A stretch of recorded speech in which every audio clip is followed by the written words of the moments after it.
ഇന്ന് സൺഡേ ആയിരുന്നേ. അപ്പോൾ ഇന്ന് ഉച്ചവരെ എനിക്ക് പാർലറിൽ പോകേണ്ടി വന്നുള്ളൂ കേട്ടോ. അപ്പോയിൻമെൻറ്റ് ഞാൻ ഒരുപാടൊന്നും എടുത്തില്ല. കുറച്ച് നേരം എൻ്റെ ചെറിയ മോന് എക്സാമാണ്. അപ്പോൾ ഞാൻ അത് കാരണം ഇന്ന് ഒരു പരിപാടിയില്ലാതെ വീട്ടിലേക്ക് വന്നു.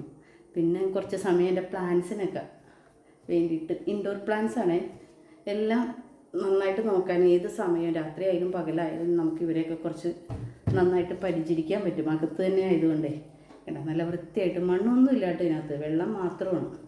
ആ വെള്ളത്തിലും ഇതൊക്കെ ഇത്രയും വൃത്തിയായിട്ട് നിൽക്കുന്നുണ്ടെങ്കിൽ നമുക്ക് കൂടുതലും ഇൻഡോർ പ്ലാന്റ്സ് നമുക്ക് കൂടുതൽ പരിചരിക്കാൻ പറ്റും, നോക്കാൻ പറ്റും. നമ്മൾ അകത്തൊക്കെ കുറച്ച് അധികമായിട്ട് ഇവരെ നട്ടുപിടിപ്പിക്കാനും പറ്റും. അപ്പോൾ ഇന്ന് ഞാൻ എൻ്റെ കുറച്ച് സമയം ഞാൻ ഇവർക്ക് വേണ്ടിയിട്ടാട്ടോ ചിലവാക്കിയത്. പിന്നെ കുറേ നേരം ഞാൻ ഫേസ്ബുക്കൊക്കെ തോണ്ടിയിരുന്നു. അപ്പോഴും ഉണ്ടോ ഞാൻ നമ്മുടെ ഉബൈദ് റഹ്മാനെ കുറിച്ച് കണ്ടത്. കാരണം ഞാൻ ഫേസ്ബുക്കും ഇൻസ്റ്റാഗ്രാമും ഒന്നും ഒരുപാട് ആക്റ്റീവ് അല്ലാത്ത ഒരാളാണ്. പക്ഷെ ആ കുട്ടി ചെയ്യണ നല്ല നല്ല കാര്യങ്ങളൊക്കെ കണ്ടപ്പോൾ ഒരുപാട് സന്തോഷം തോന്നി.